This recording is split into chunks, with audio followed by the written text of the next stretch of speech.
Okay, welcome back to Woke Nation. This is Sunday, August the 12th at about 12:30. This new episode is five things you can't say anymore in PC land, America today. The Republic of America that is now being cleverly disguised as the socialist pigsty. Anyway, number one of the top five things that you can't say anymore in PC land America. Number one is transgenderism is a mental illness. Let's face the facts, folks. And by facts, I mean those uncomfortable little things that are real whether you like them or not. Despite all the desperate posturing and the sympathetic stories, etc., there is no biological evidence backing up the assumption today that your gender is malleable or fluid. It cannot change at whim. You cannot be born with a penis and decide suddenly you identify more as a woman than a man. Well, you can identify as it, but it doesn't make you or change your gender. Perhaps we've poisoned the upcoming generations into thinking being a man isn't any different than being a woman. And I'm talking about beyond obvious physical differences. I'm talking about character traits. I'm talking about personal qualities. It is obvious to anyone with eyes and a brain that men and women are fundamentally different, from appearance to emotional qualities to how a woman's brain tends to compartmentalize, and on and on. The problem with today's progressives is that they cherry pick random exceptions to these differences. They find the one guy who's not overtly masculine, the one guy who tends to be a homebody and who compartmentalizes, and whatever else, and they make the exception into the norm. Well, science doesn't work like that. Theory doesn't work like that. Not one scientist today upholds the absurd idea that gender is malleable. But that doesn't change progressives and SJW liberals from wreaking havoc on the lives, careers, marriages, and families of anyone in public life who dares to challenge such a blatantly stupid assumption. Number two, I shoot to kill. Defending yourself used to be one of the sacred tenets of Americanism. That's why we have the Second Amendment. It's to defend yourself from enemies both foreign and abroad. It used to be that every law-abiding citizen was free to own however many guns he or she so desired, and in the event of a robbery or assault upon their person, society readily cheered and encouraged every citizen to defend themselves and their families, guns blazing. Not these days. Not in this foul year of our Lord, 2018. Now, if you shoot someone today in self-defense, the mainstream media does not cheer you. They do not look on good, law-abiding citizens owning guns as a positive thing. We can look no further than the safety of our children in schools. Liberals balk at the very idea of trained teachers carrying concealed weapons, or of a principal being able to shoot an armed assailant. They would rather strip us of all means to rightfully defend ourselves. But guess what? From Peter Hayes at Woke Nation, if you kick my door in, I'm going to be shooting first. I promise you that. Okay, number three. There is only one God. The concept of God, in the real meaning of the word, scares the hell out of all liberals and progressives. And I mean that literally. I'm not being facetious by using the word hell. To the PC nutbag, there is no such thing as literal truth. No such thing as right and wrong. If God exists, to the PC nutbag, if God exists, he or she is a wishy-washy, pie-in-the-sky, love-obsessed spirit of all face who doesn't care how you live or behave as long as you just love, love, love, love, love. The liberals' God makes no demands upon mankind so far as behavior or, gasp, worship. In fact, when you get down to it, the liberals' version of God is not a God at all. Do yourself a favor and look up what the word God means in Webster's dictionary. It means, I quote, the supreme, and this is one of the definitions, the supreme being or ultimate reality. And if you think about that and follow the logic of it, it makes perfect sense that if such a being exists who is all-powerful, all-knowing, the supreme being, the ultimate reality, who had no beginning and no end, the Alpha and the Omega, as the Bible says. If such a being does exist, then it is obvious and has to be truth that we owe this being our respect and some small measure of praise and worship. Obviously, we are created beings, and He is the Creator. Think of how small and insignificant we are as beings in the face of another being that has been there from the very beginning, with no end, who holds eternity in the palm of His hand, and who has created all of us for His glory. And one way or another, everybody's lives, each and every single one of us, it is inescapable, according to the Bible at least, that we will show off a part of His glory and attributes, whether it be His mercy or His justice. We will get into this more tomorrow with tomorrow's podcast. So stay tuned for that.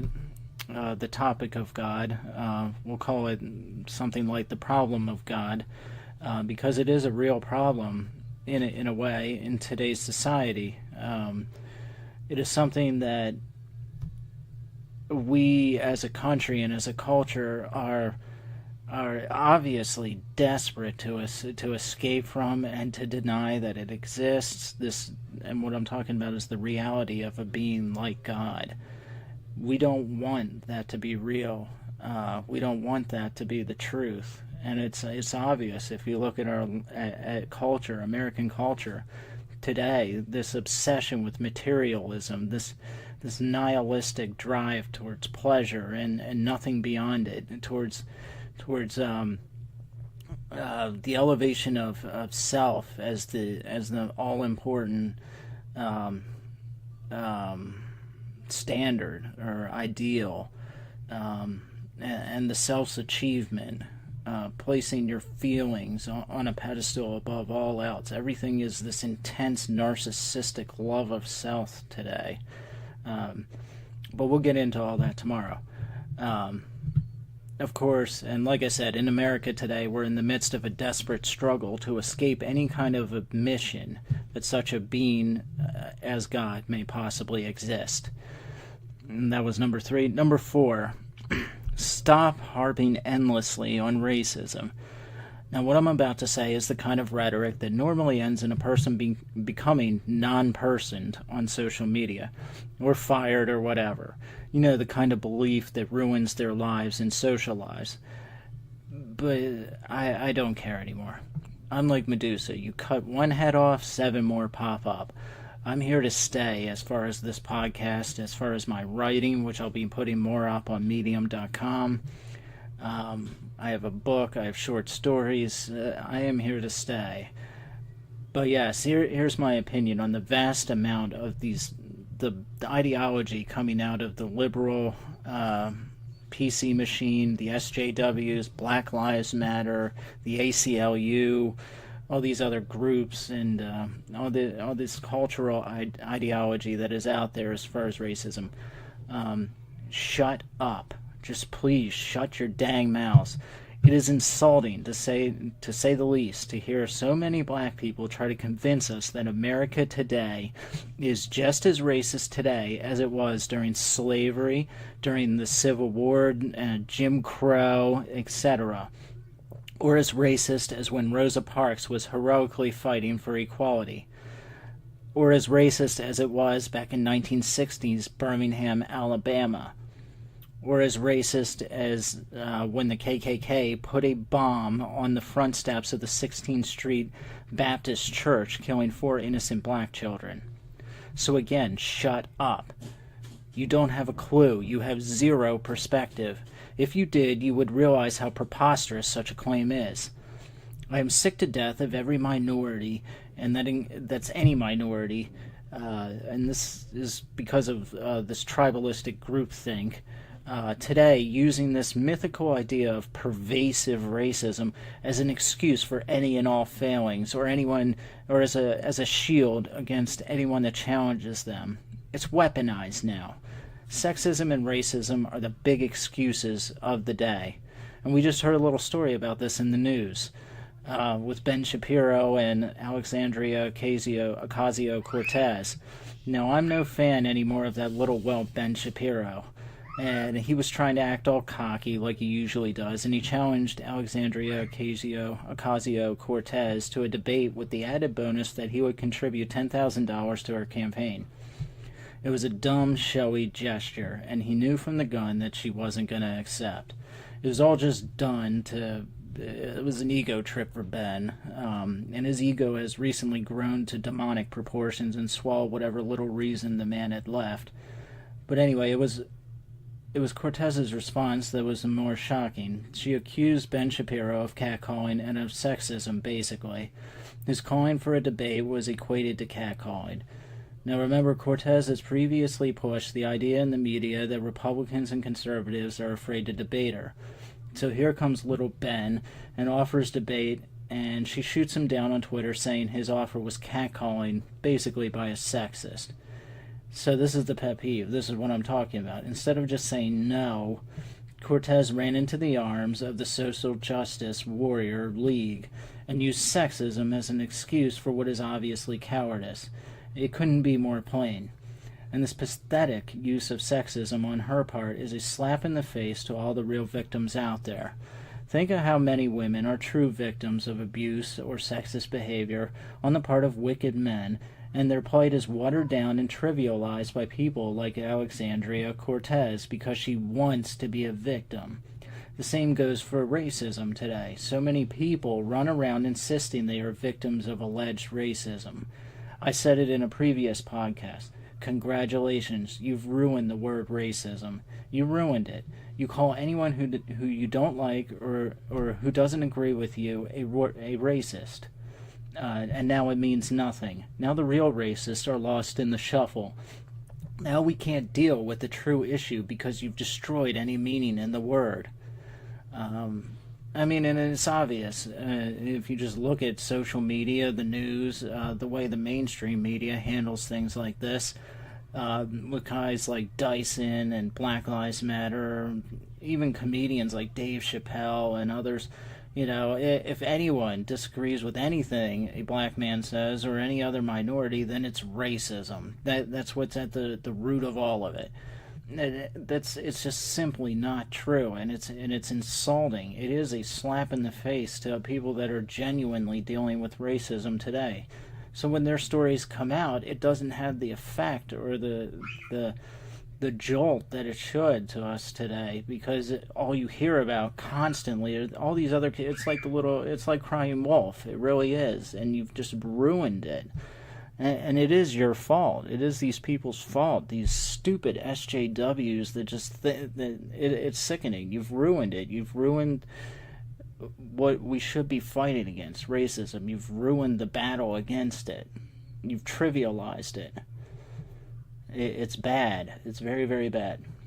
And now, 5, lastly, you are not a victim. All you people running around in America today with a big letter V stapled to your chest, listen, you are not a victim.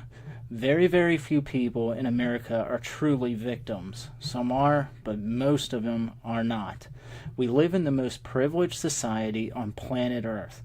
And by privilege, I'm not talking about the left's mistaken concept of quote-unquote white privilege. No. White privilege doesn't exist in the way that they talk about it.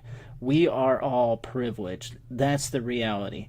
I would challenge anyone who wants to be a victim to go over to the Democratic Republic of Congo, or go to Cuba, spend a week with the Christians in Nigeria, live 4 days in Iran, live with a group of homosexuals in Saudi Arabia.